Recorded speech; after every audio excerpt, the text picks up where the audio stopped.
Welcome out to the estate today. Today we're going to do some more oddball stuff. Mr. Welson provided me with some amazing little things I've never used before. These are 170 grain 309 powder coated lead bullets. They were supposed to come out yellow. There's some a little bit of mishaps that occurred, and they got a little bit of blue powder coat speckled all over them, and I think they are absolutely lovely. I'm going to load them up today. I'm going to try some IMR 4064 and some IMR 3031. And since we're experimenting, might as well try a little bit of everything, right?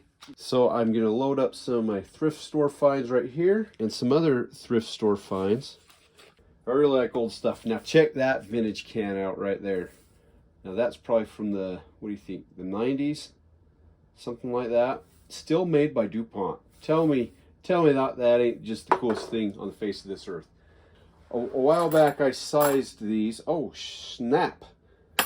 Stainless Winchester Western primers. But you see that? You don't see that too often, do you?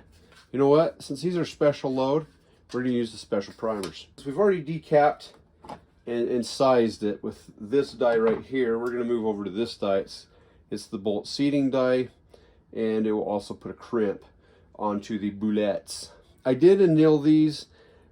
3030 cases are a thin-walled case. It's a very, very old design. I think from 1895. I think is when these came out, somewhere in there. And it was the first commercially available smokeless powder cartridge.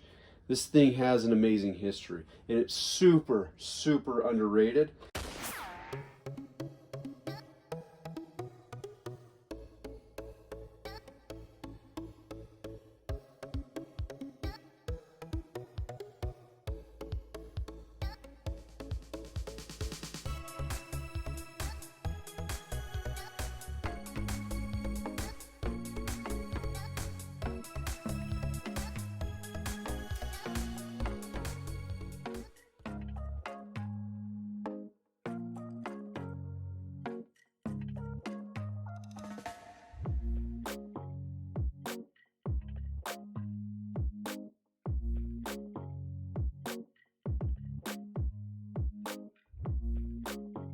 Commercial break.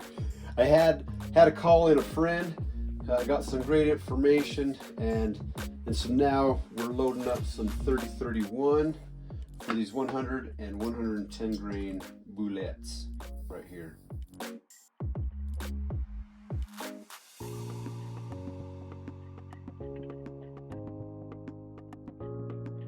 then we got our 110 grain Sierra round nose. I believe, my guess is they were probably, judging by the other bullets that we got in the same kind of collection, I'm guessing that these were for, what do you call it, M1 carbine. Now, I don't have an M1 carbine, but I do have 30 caliber rifles.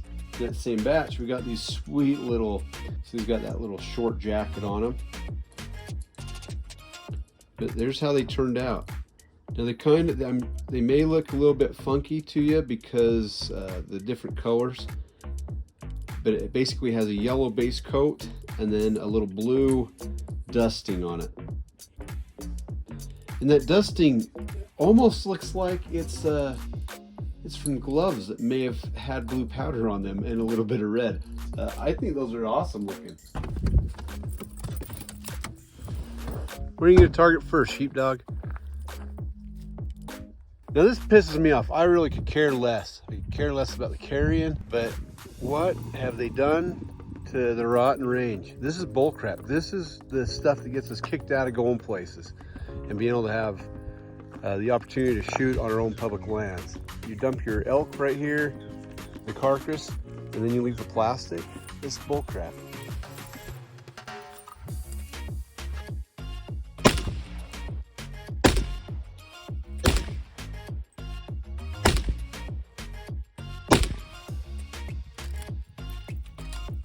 It's shooting fairly low. So at 25 yards open sights, I actually can't really even see this. But this is where I was aiming. I must have jerked the trigger, but look at that, I got a bullseye right in the center of that triangle. but it's shooting low. But really that group, not too bad for not really having a good strong aim point on that. Okay, well, let's see what happens. I'll shoot this one again.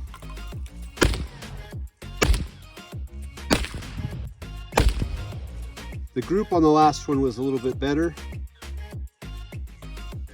We'll see if the upper load levels, how they handle.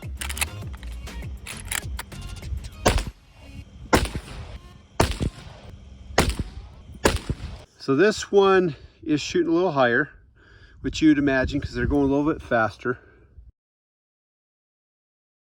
After shooting all three, I am going to adjust the sights up because those last two were pretty consistent down here. This time I was aiming at that. And so I'm going to adjust my rear sight and see if that makes a difference. I probably shouldn't keep all things the same, but I'm going to.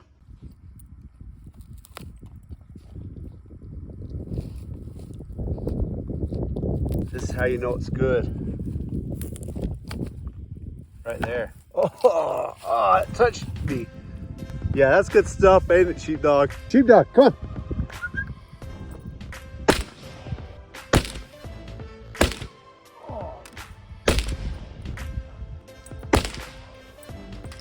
Right there we got a little 2-point, barely. I can't believe they didn't get the thing mounted. Well, looks like I got the sights adjusted where they need to be, at least for this range. Oh, look at that. I think that might be it. That one did not stabilize. I'm gonna shoot at this little guy right here. Now for a control group, I don't know exactly what they are. They're in my Federale package, but these are definitely Remington. All right, here we go.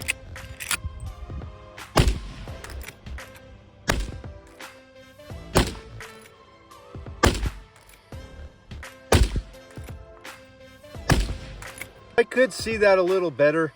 It wasn't just aiming at a big square, but it looks like I'm getting the really better groupies with that factory ammo. Okay, I'm gonna put some other stickers on this thing, and then we're gonna test out those little blister rounds.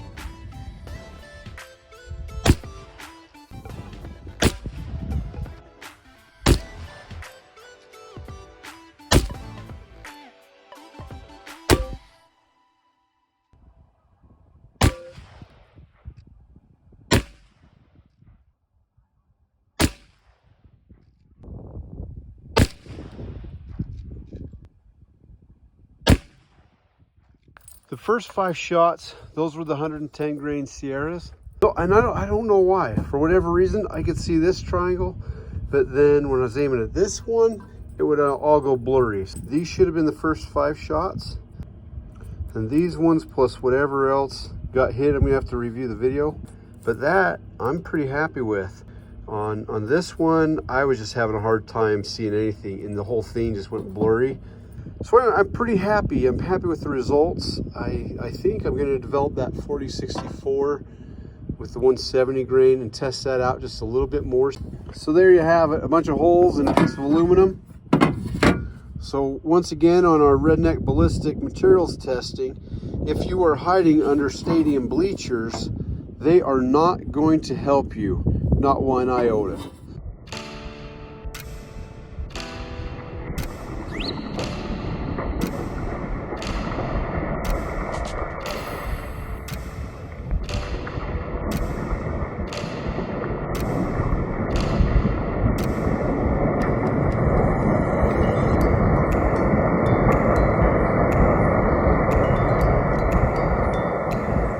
Sheepdog, did you like that? Huh? Yeah? You just want to go home, don't you? Yep. All right. Let's call it a day, bud.